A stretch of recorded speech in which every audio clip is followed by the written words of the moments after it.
오늘 저는 당신의 베델은 지금 어디에? 이런 제목으로 말씀을 나누겠습니다. 여러분, 이 말씀은 우리에게 나의 베델이 지금 어디 있느냐 묻고 있는 겁니다. 나의 베델은 지금 어디에 있습니까? 하고 묻고 있는 이런 제목입니다. 하나님께서 야곱에게 베델에서 만나서 베델에서 하나님께서 야곱에게 해주신 말씀 있죠. 네가 복이다. 네가 복의 통로다. 내가 많은 사람들에게 복이 될 것이다. 이렇게 말씀해 주셨습니다. 여러분, 야곱은 어떤 사람입니까? 야곱은 태어날 때부터 쌍둥이의 둘째로 운명지어서 태어났습니다. 둘째로 태어났습니다. 2등으로 태어났습니다. 그거는 그에게 운명적으로 주어진 것입니다. 장자라야 아버지의 유산도 받고 장자라야 세상에서 성공하는데 장자가 아닌 겁니다. 간발의 차이로 동생이 된 겁니다. 이래서 야곱은 형 에서의 발꿈치라도 붙잡아야 했습니다. 어찌하든지 형을 닮고 싶고 형을 뛰어넘고 싶었습니다. 그래서 어느 날은 팥죽을 가지고 그 팥죽 한 그릇으로 형에게서 장자권을 샀다 하고 의기양양했습니다. 또 어떤 때는 어느 날은 드디어 아버지에게 장자권의 축복 기도를 받았다. 이제 다 이루었다. 다 가졌다. 라고 회심의 미소를 짓기도 했습니다.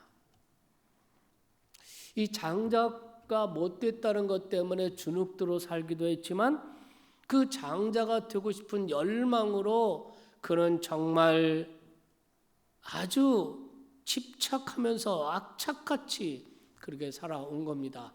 그래서 드디어 팥죽 한 그릇으로 장자도 사고 그리고 정말 자기 아버지로부터 그 이삭으로부터 장자의 축복 기도도 받았습니다. 다 얻은 것 같았습니다. 다 이루은 것 같았습니다. 그런데 가장 바라던 것을 얻는 순간 야곱은 모든 것을 잃었습니다. 첫째로 그는 가족을 잃었습니다. 아버지와 어머니를 잃고 형을 잃었습니다. 실제로 이 사건, 베델 사건 이후에 야곱은 다시는 아버지 이삭의 얼굴도 어머니 리브가의 얼굴도 다시는 보지 못합니다. 두 번째로는 고향을 잃었습니다. 도망치다시피 서둘러 나왔기 때문에 그 고향 언제 다시 돌아갈지, 정말 고향에 다시 돌아갈 수나 있을지 아무것도 몰랐습니다. 고향을 잃었습니다. 고향에서 아버지하고 그냥 있었으면, 그냥 둘째로 인정하고 있었으면 아버지의 유산 얼마라도 받았을 텐데 이제는 그것까지도 그의 것이 아니었습니다. 그리고 마지막으로 그는 하나님을 잃었습니다. 이것이 그에게 결정적인 상실이었습니다. 자기 할아버지 아브라함의 하나님, 자기 아버지가 하나님이라고 불렸던 그 하나님이 자기를 배신했다는 생각, 자기를 속였다는 생각을 떨칠 수가 없었습니다. 그것은 하나님에 대한 배신감이었습니다. 하나님이 나를 속였구나. 야곱은 어려서부터 어머니 리브가에게서 하나님 이야기를 자주 들었습니다. 야곱아, 내가 너를 임신했을 때 하나님께서 내게 말씀하셨단다. 형이 너를 섬기게 될 거고 너는 형보다 더 큰 인물이 될 것이라고. 그러니 야곱, 하나님은 내 편이시란다. 어렸을 때부터 자주 들었습니다. 야곱은 그 말을 믿었습니다. 하나님은 자기 편인 줄 알았습니다. 그런데 지금 어떤 모습입니까? 한마디로 꽝이었고 한마디로 개털이었습니다. 축복은 고사하고 야곱은 도망자로 서둘러 고향을 떠나고 있습니다.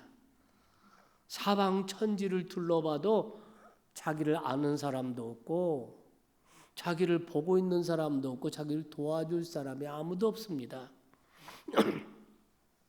그렇게도 인정받고 싶었던 아버지도 그의 옆에 없었습니다. 늘 자기 편이 되어주시던 어머니도 이제는 그의 옆에 없었습니다. 자기가 늘 뛰어넘고 늘 부러워했던 형도 없었습니다. 철저히 혼자였습니다. 그가 향하는 외삼촌 집 라반의 땅은 무려 800, 900km나 되는 먼 곳이었습니다. 그리고 그 길은 아주 험한 곳이었습니다.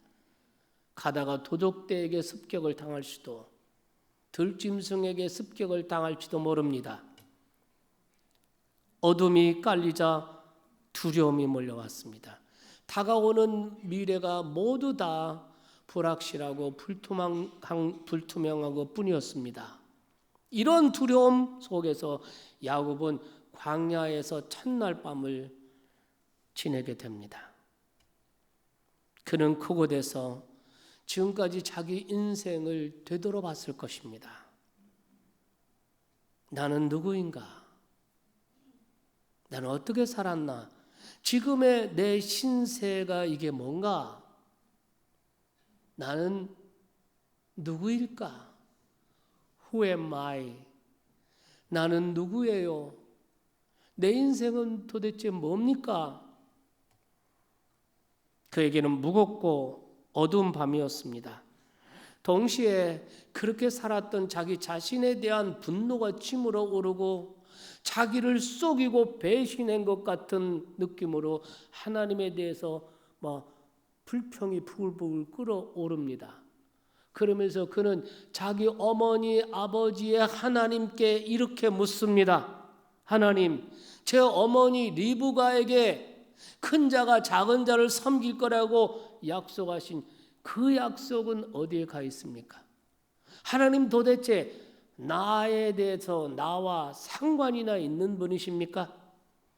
그런 투정을 부리면서 그는 광야에서 첫날 밤 주변에 흩어져 있는 적당한 돌 하나를 베개 삼고 누웠습니다.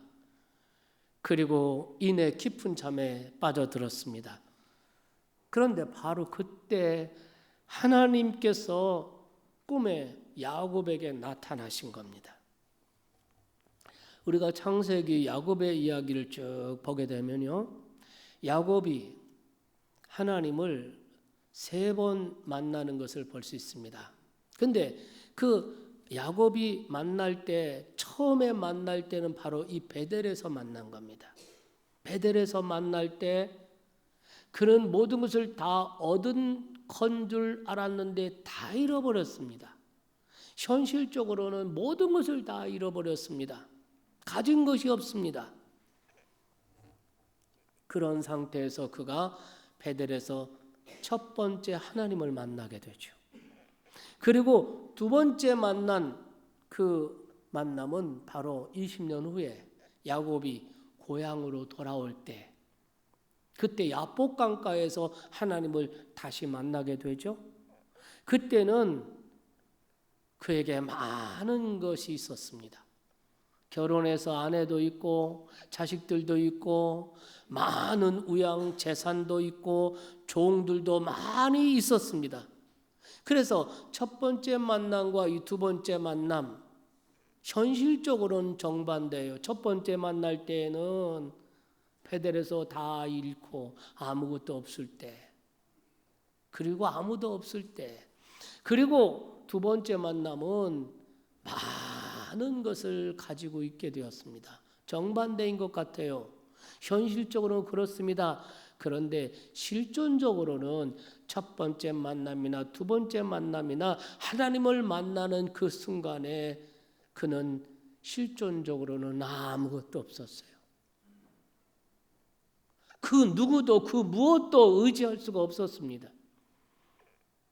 그가 고향으로 돌아올 때 야복강에서 그는 많은 재산이 있었고 많은 가족들, 자식들도 있었지만 그러나 그 순간 형 에서가 20년 전에 그 원한을 갖고 400명의 군사를 가지고 자기를 치기 위해서 온다고 하는 그 순간 자식도 믿을 수 없고 누구에게도 의지할 곳이 없었어요.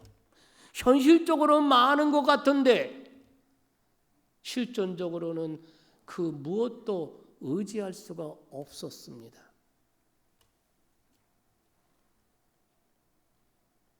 바로 그때 하나님이 찾아오신 거예요. 모든 것을 잃었을 때 하나님은 야곱을 찾아오셨다는 거예요.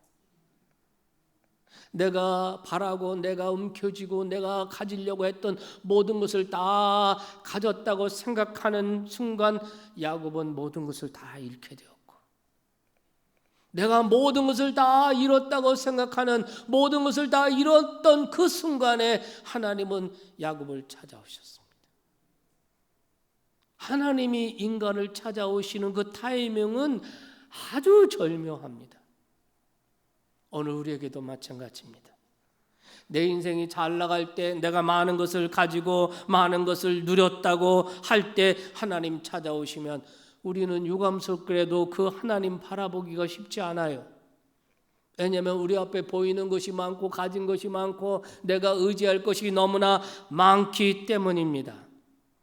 부모 의지하고 아내나 남편 의지하고 자식 의지하고 내가 가진 재산, 땅 이런 거 의지하고 내 지위, 내 건강, 내 젊음 의지하고 이렇기 때문에 하나님이 내게 찾아오셔도 그 하나님을 알아보기가 힘듭니다.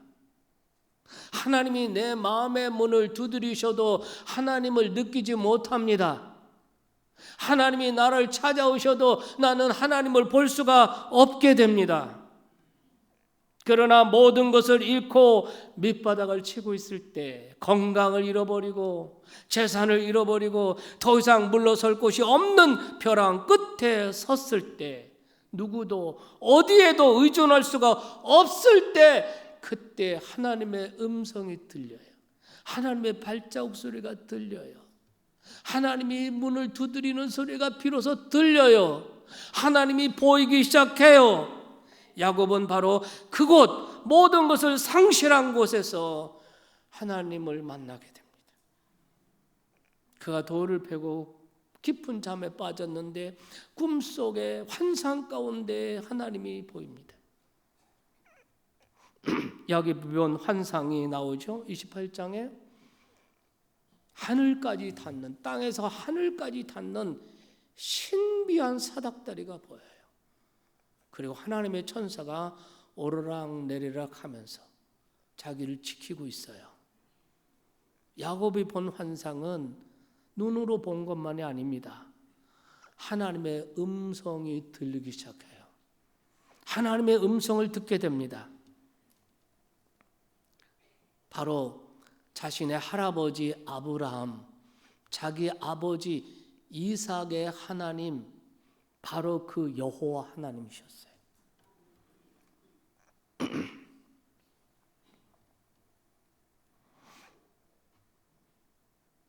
하나님에 대한 배신감으로 부글부글 끓이면서 아브라함의 하나님, 이삭의 하나님 어디에 계십니까? 하나님 우리 어머니 리브가에게 말씀하신 그 약속은 도대체 어디에 있습니까?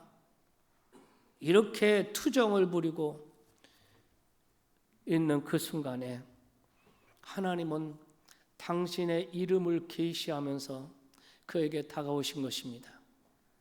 나는 여호와, 나는 야훼니라, 나는 여호와니라. 내 조부 아브라함의 하나님, 내 아비 이삭의 하나님이다. 그러면서 하나님께서 야곱에게 축복을 해주십니다.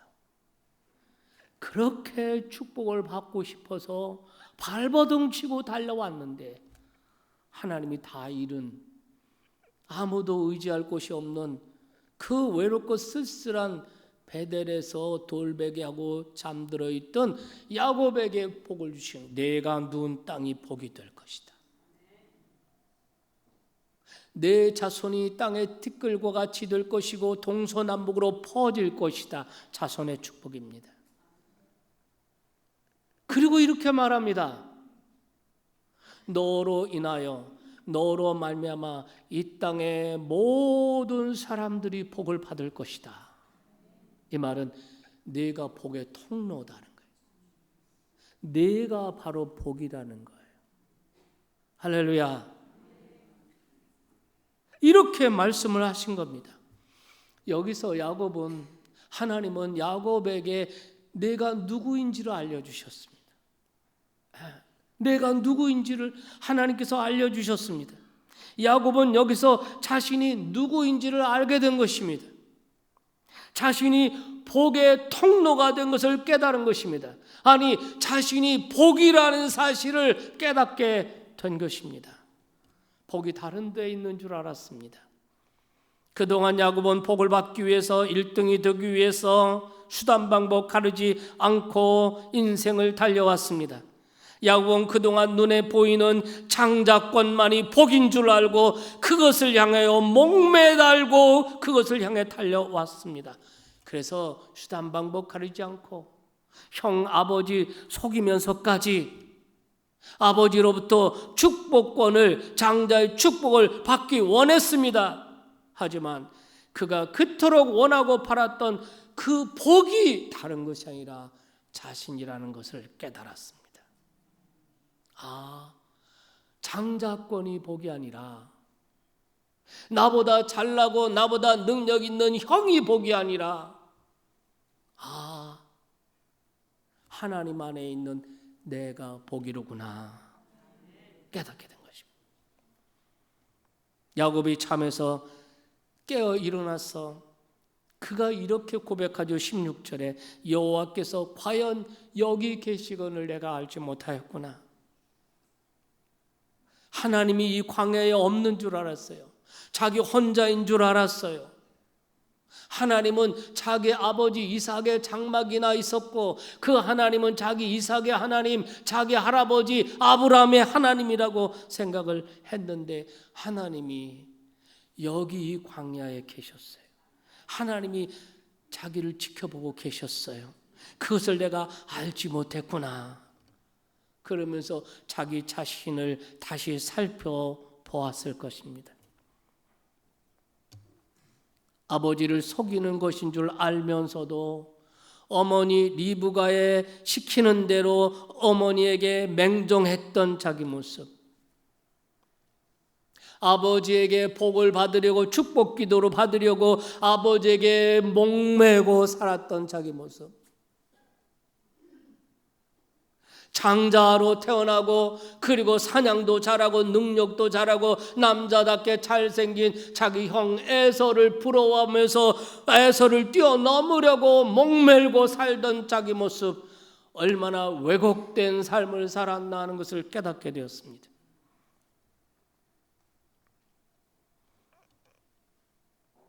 야곱은 자신이 자신의 인생을 살지 못했구나. 내 인생은 남의 인생을 살고 있었구나. 내 인생은 포장된 인생이었구나.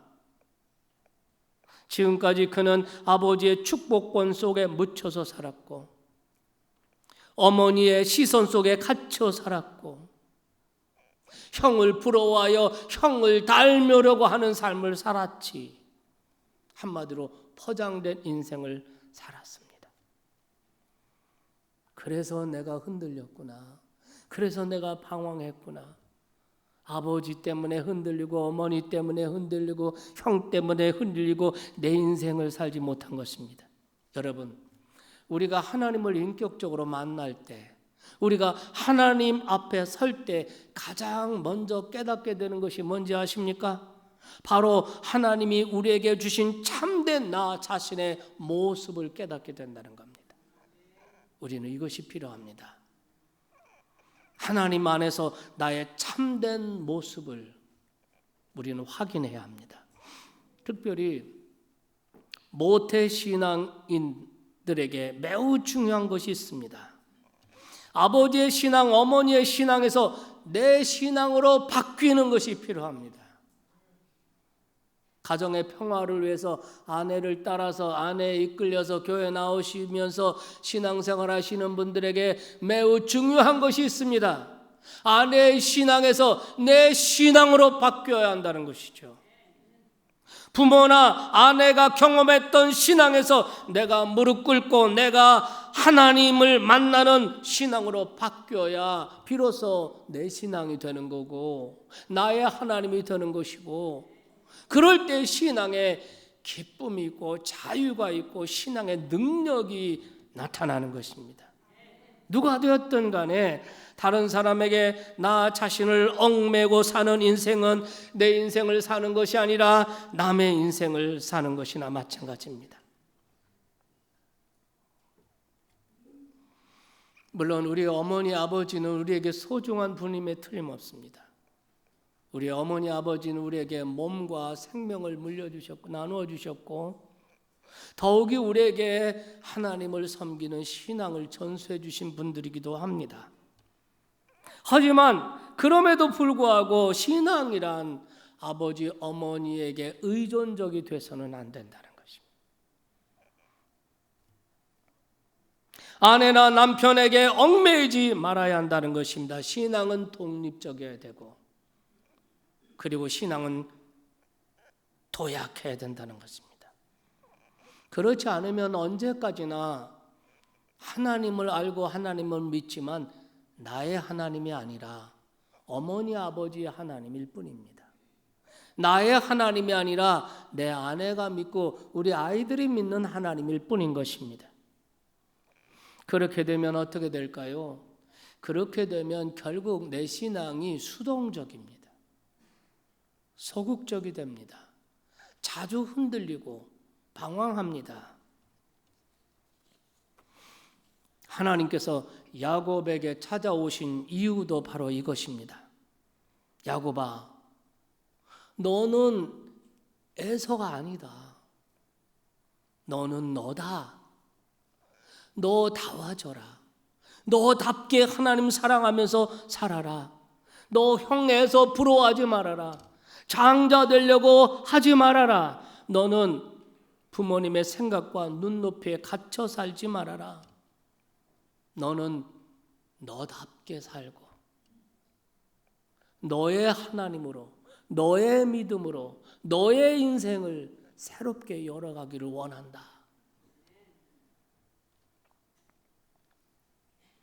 야곱은 여태까지 아버지와 어머니 사이를 왔다 갔다 하면서 한편으로는 형을 부러워하면서 나의 하나님을 경험하지 못하고 살았습니다.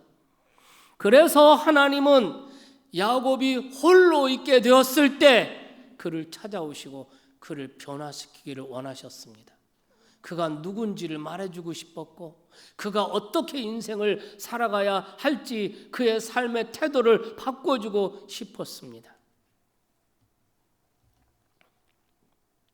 그런 변화의 손길이 어떤 때는 자발적으로 일어나기도 하지만 인생에서 그러한 변화가 강제적으로 일어날 때도 있습니다. 자발적으로 부모 곁을 떠나 변화를 시도한 사람의 대표적인 사람이 믿음의 조상 아브라함입니다. 그는 하나님의 말씀을 믿고 가야 할 바를 알지 못했지만 그의 본토 친척 아비집 갈대 우르를 떠나서, 과감하게 떠나서 하나님이 지시할 땅으로 믿음으로 걸어갔습니다. 그래서 그는 위대한 믿음의 조상이 되었습니다. 그렇지만 야곱의 경우는 강제적이었습니다. 그는 스스로 떠날 수가 없습니다. 스스로 매여서 스스로 매인 그것을 풀어낼 수가 없었습니다. 그래서 하나님께서는 야곱을 강제로 떠나게 하기 위해서 그를 홀로됨의 환경, 외로운 환경, 실패와 상실의 환경으로 그를 몰아넣은 것입니다. 그리고 그에게 하나님은 자기 자신을 계시하여 주셨습니다. 나는 야훼라. 내 조부 아브라함의 하나님, 내 아비 이삭의 하나님이다. 할렐루야. 그리고 그가 누구인지를 가르쳐 주셨습니다. 네가 바로 복이다. 너는 복의 통로다. 너는 둘째가 아니야. 너는 2등이 아니야. 너는 소외된 자가 아니야. 네가 복이다. 너로 말미암아 땅의 많은 족속이 복을 받을 것이다. 내가 너와 함께 할 것이다. 내가 너를 지킬 것이다. 그러니 이제부터 남의 인생 살려고 하지 말고 내 인생 살아가도록 해라. 할렐루야. 야곱은 여기 베델에서 이때서야 비로소 하나님을 인격적으로 만나게 돼요. 그 하나님은 어머니의 하나님도 아버지의 하나님도 아니었습니다. 나의 하나님 야곱의 하나님으로 만나게 된 것입니다. 그 하나님은 어머니를 통해서 아버지를 통해서 만난 하나님이 아니었습니다. 자기가 직접 무릎 꿇고 기도하고 하나님의 계시와 말씀을 받으면서 만난 살아계신 하나님이었습니다. 야곱은 이렇게 인격적으로 살아계신 하나님을 만나자 가슴에 경외감, 하나님에 대한 경외감으로 가슴이 가득 찼습니다. 그래서 이렇게 고백하죠. 두렵도다 이곳이요. 두렵도다 이곳이요. 이것은 다름 아닌 하나님의 집이요. 하나님의 하늘의 문이로다. 그리고 그가 일어나서 하나님에 대한 경외감으로 하나님께 불평하고 하나님 없고 자기 혼자인 줄 알았는데 하나님의 경외감으로 돌을 베개 한 것을 세워놓고 그리고 거기다 기름을 붓고 그리고 하나님 앞에 서원하면서 야곱의 생애 최초로 야곱의 생애 첫 번째로 이런 고백을 합니다. 여호와는 나의 하나님이시오니. 자기 할아버지의 하나님인 줄 알고 아버지의 하나님으로 알고 그랬는데 이 베델에서 야곱은 여호와는 나의 하나님이시오니 믿습니까? 그곳이 바로 베델이었습니다. 어머니 아버지의 하나님이 아니라 나의 하나님을 만난 그 땅이 바로 베델이었습니다. 눈에 보이는 장자권만이 복인 줄 알고 달려왔던 야곱이었어요. 그런 그에게 하나님은 내가 바로 복이다는 거예요. 내가 움켜쥐고 내가 빼앗고 소유하고 싶었던 장자권이 복이 아니라 네가 복이다. 내가 하나님 안에서 복이다.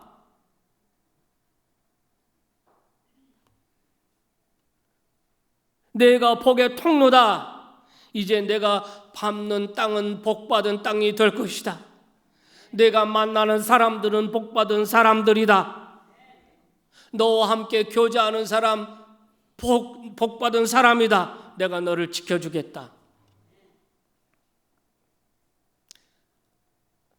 자신이 하나님 안에서 자신의 참모습, 자신의 정체, 내가 누구라는 거 깨닫게 된 그곳이 바로 베델입니다. 더 이상 야곱은 버려진 자가 아니요, 도망자도 아니요, 가치 없는 자도 아니요, 둘째도 이동도 아니요, 내가 복이다. 하나님 안에 있는 자신이 누구보다도 소중한 복이고 나로 말미암아 내 주변의 많은 사람들, 내 가족들, 내 친구들, 내 이웃들이 나로 말미암아 복을 얻게 될 나는 복이다. 복의 통로다. 아멘. 이것이 바로 야곱의 베델 체험이었습니다. 그런데 여러분, 우리에게도 나의 베델이 있었습니다. 하나님을 인격적으로 만나던 그 시간, 그 장소. 내가 하나님 앞에서 얼마나 소중한 존재인지, 하나님이 나를 위해서 독생자도 아낌없이 주셔서 죄와 삶에서 구원해 준 하나님이 기뻐하시는 아들, 딸이라는 것을 확인하는 그 자리. 그래서 그 하나님 앞에 경외감이 넘쳐서 주님, 하나님만이 내 인생의 우선순위며 나의 전부이십니다. 내가 그렇게 붙잡고 내가 그렇게 얻고자 했던 돈도 재산도 명예도 출세도 하나님 다음입니다. 내가 그렇게 의지했던 내 부모도 내 자식도 하나님 다음입니다. 하나님만이 내 인생의 우선순위이시며 하나님이 나의 전부이십니다.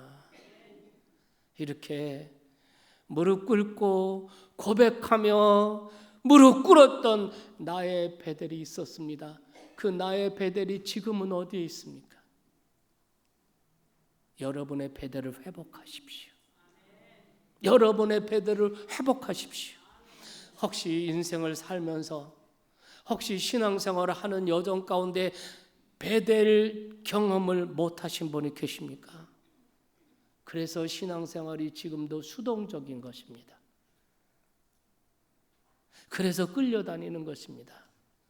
그래서 신앙의 기쁨도 자유도 능력도 나타나지 않는 것입니다. 그래서 자주 방황하고 그래서 자주 흔들린 겁니다. 베델을 체험하십시오.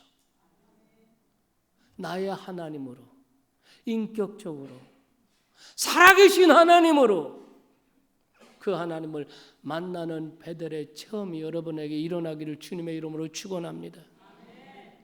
그때 비로소 내가 누군지를 알게 돼요. 무너진 자존감이 다 살아납니다. 너는 내가 기뻐하는, 내가 사랑하는 내 아들이다, 내 딸이다. 주님 말씀해 주신 겁니다. 그래서 이제 도망자로 나가는 것이 아니라 이제는 축복의 통로로 세상을 향해 나가는 거예요. 삶의 태도가 달라지는 것입니다.